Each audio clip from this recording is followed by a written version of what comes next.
ఇప్పుడు మనం తీసుకునే వీట్ Hmm. గోధుమలే అనుకోండి. Hmm. మనం తీసుకునే గోధుమలు హైబ్రిడైజ్డ్ గోధుమలు. సో హైబ్రిడైజ్డ్ గోధుమల్లో ఒక 6 టన్నులు సుమారుగా అవుట్పుట్ రావాల్సింది సగటున ఒక ఏరియాకి Hmm. అది 20 టన్నులు వస్తుంది. Hmm. దానివల్ల రైతుకు లాభం ఉండొచ్చు, ఎక్కువ గోధుమలు వచ్చాయి కాబట్టి డబ్బులు వస్తుండొచ్చు. కానీ ఈ హైబ్రిడైజ్డ్ వీట్ వల్ల ఈ జిగి శాతం ఎక్కువ ఉంటుంది. ఈ జిగి శాతం ఎక్కువ ఉన్నప్పుడు గ్లూటెన్ అంటాం. ఈ గ్లూటెన్లో పౌష్టిక విలువలు చాలా తగ్గిపోతాయి. అదే కాకుండా దానివల్ల షుగర్ రావడము, దానివల్ల స్థూలకాయ సమస్యలు రావడము, దానివల్ల ఇన్సులిన్ రెసిస్టెన్స్ రావడము, ఇవన్నీ కూడా మనం చూస్తున్నాం. పాతకాలం వీట్ కాప్లీ వీట్ అంటారు. ఓకే. కాప్లీ వీట్ తక్కువ దిగుబడి వస్తుంది, Hmm. కానీ దానివల్ల కొంచెము రంగు ఎక్కువ ఉన్నా, చపాతీస్కి కానీ దేనికైనా కానీ రంగు ఎక్కువ ఉన్నా కూడా ఆ వైట్నెస్, ఆ గ్లూటెన్ అనేది ఉండదు. ఉండదు. దానివల్ల ఆరోగ్యరీత్యా ఎటువంటి హాని ఉండదు. Hmm.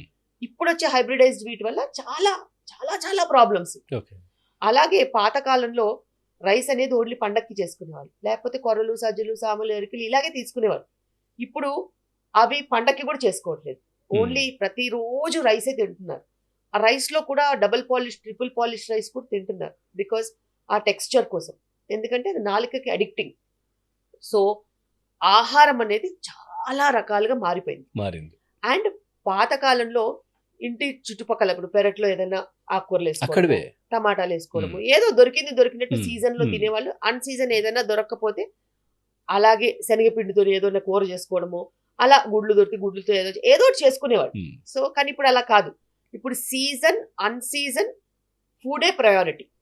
అండ్ మన దేశానికి వచ్చినట్టు అయితే పాశ్చాత్య దేశాల నుంచి వచ్చిన కల్చర్ ద్వారా నూడిల్స్ ఫర్ ఎగ్జాంపుల్ తీసుకోండి. నూడిల్స్ ఆ మైదా కూడా లేకుండా చాలా హీనమైన క్వాలిటీ నూడిల్స్ని చిన్న చిన్న పల్లెటూర్లలో కూడా నూడిల్స్ స్టేషన్స్ పెట్టేసేసి 50 రూపాయలకు 40 రూపాయలకు అమ్ముతున్నారు.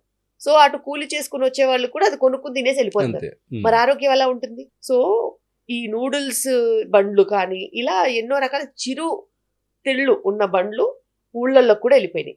సో వీటి ద్వారా అనారోగ్యం తప్పితే ఆరోగ్యం వచ్చే సమస్య లేదు. అదేవిధంగా ఆయిల్స్ ఎంత హీనంగా ఒక ఆయిల్ క్వాలిటీ ఉంటుందంటే, ఒకప్పుడు గానుగాడించుకున్న నూనెలే కదా, అవును. పంట వచ్చింది, నూనె గానుగాడిచ్చాము, గానుగాడిచ్చిన నూనెలు వాడుకునేవాళ్ళు. ఆ మిగిలిపోయిన పిప్పి కూడా ఆ ఇంట్లో వాడుకోవడము. ఇప్పుడు తెలగపిండి అనుకోండి, కూరలు చేసుకోవడానికి, తర్వాత వాడుకోవడానికి పక్కన పెట్టడము, లేకపోతే ఆవులకో గేదెలకో వేస్తారు. వేసేవాళ్ళు. అవును, గేదెలకు. లేకపోతే ఎరువు కింద, మళ్ళీ అదే ఎరువు కింద మనకి మొక్కలకి వెళ్ళిపోయేది. Hmm. Hmm. కానీ ఇప్పుడు అదే ఆయిల్ని హై టెంపరేచర్స్కి తీసుకెళ్ళి దాన్ని ఎక్కువ షెల్ఫ్ లైఫ్ మెయింటైన్ చేయడం కోసము చాలా హైడ్రోజనేటెడ్ ఆయిల్స్ లాగా, రిఫైన్డ్ ఆయిల్స్ లాగా వచ్చేసరికి వాటి వల్ల ఎన్నో రకాల ఆరోగ్య సమస్యలు. దాన్ని మళ్ళీ మార్కెట్ చేస్తారు, అడ్వర్టైజ్ కూడా చేస్తారు. కానీ రిఫైన్డ్ ఆయిల్స్తో చాలా రకాల సమస్యలు ఉన్నాయి.